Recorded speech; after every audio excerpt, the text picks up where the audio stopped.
I've been trying to troubleshoot this shit for at least 3 fucking hours. My problem was, and this is probably your problem, is a weird setting that doesn't make any sense. Go to Windows settings, and then go to privacy. Then go to microphone. Make sure this is enabled. And the big one, camera. Make sure this is enabled. Now, this makes no fucking sense whatsoever. If you allow access, you can choose which apps can access your camera by using the setting on this page. Now, watch this fucking magic trick happen. Boom. Alright, I know this is a little bit sketchy, but, fuck it. Here we go. Boom. Open up sesamestreet.com.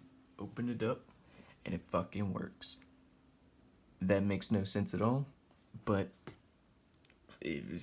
fuck, I hope it helped.